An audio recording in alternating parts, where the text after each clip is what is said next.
आपका नाम कुछ भी नहीं, आप है बस, खाली आप है। नहीं नहीं, नाम वाम की जरूरत नहीं, नाम की जरूरत नहीं। ऐप बनाए हम लोग, उसमें 2002 की वोटर लिस्ट, 2024 की वोटर लिस्ट है जो पब्लिकली अवेलेबल डॉक्यूमेंट। नहीं, उसको आप आपके फोन में हम डाल देते हैं। हाँ, आपको डायरेक्ट डाल देते हो, एंड्रॉइड बेस्ड फोन आपका है तो पिछले 2 दिनों से जो मामला चल रहा है कि आपके एक कारपोरेटर को यहाँ पर आरोपी किया गया है कि एक जो निदा खान थी उसको मतलब छुपाने का उनके ऊपर आरोप है। आपका इसके ऊपर क्या कहना है, क्योंकि आप पार्टी के अध्यक्ष भी है और कानूनन अच्छी तरह से जानते हैं। सर, ये पूरा जो मामला है उसको एमआईएम से कनेक्ट किया जा रहा है। इस मसले पे जितने सवाल करने एक साथ कर लो ताकि बाहर रिपीटेशन ना हो। आरोप ये किया गया है, एक यहाँ के जो पालक मंत्री हैं उन्होंने सीएम को एक पत्र भी लिखा कि एमआईएम से ये ताल्लुक रखता है, ये कनेक्टेड है, तो इसकी जांच एसआईटी की वजह तरफ से कीजिए। इसी सवाल को आगे बढ़ाते हुए सर, जलील साहब ने अपनी भूमिका यहाँ पर स्पष्ट कर दी है।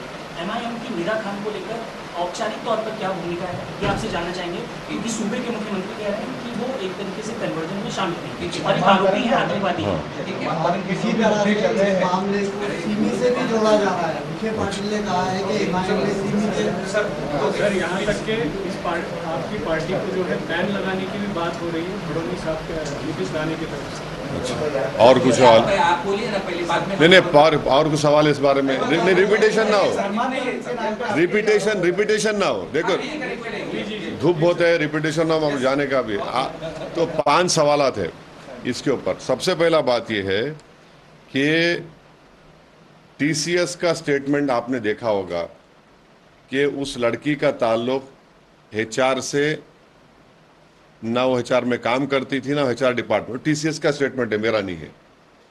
दूसरा यह है कि 9 एफआईआर रजिस्टर हुए, जिसमें एक एफआईआर में इस लड़की के ऊपर हर्टिंग रिलीजियस सेंटिमेंट का एक नाम लिखा गया। और तीसरी बात यह है कि इसका एफआईआर से पहले उसका ट्रांसफ़र हो गया, फिर वो उस कंपनी से ताल्लुक़ भी नहीं है। और जो कंप्लेनेंट है इस केस में वो रूलिंग पार्टी का मेंबर है, उससे उसका ताल्लुक़ है। और चौथी बात यह है कि अभी तो कोई वर्डिक्ट नहीं दे सकते कोई भी। हम इस बात का खंडन करते कि बाज़ लोग जो है इसको ट्रायल बाय मीडिया कर रहे हैं, और अगर मीडिया जज जूरी का काम करेगा तो बहुत खतरनाक बात यह है। और एफआईआर में अगर आप देखेंगे तो एफआईआर में लिखा गया कि उसके घर से एक बुरखा मिला, ये प्रूफ बता रहे हैं, बुरखा मिला, और एक नकाब मिला। तो नकाब को कैसा टाई करते, बांधते पीछे से, वो मिला। और तीसरा वो बता रहे कि एक प्रॉफिट मोहम्मद सल्लल्लाहु अलैहि वसल्लम की किताब मिली।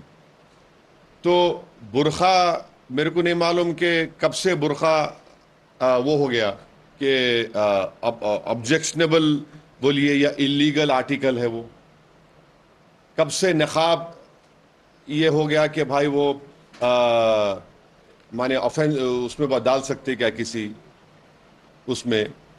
तीसरी बात यह है कि कब से प्रॉफिट मोहम्मद सल्लल्लाहु अलैहि वसल्लम के बारे में किताब अगर मिलती है तो वो क्या है वो। मैं आपको तारीख में पीछे लेके जा रहा हूं, आप गूगल में सर्च कर लीजिए।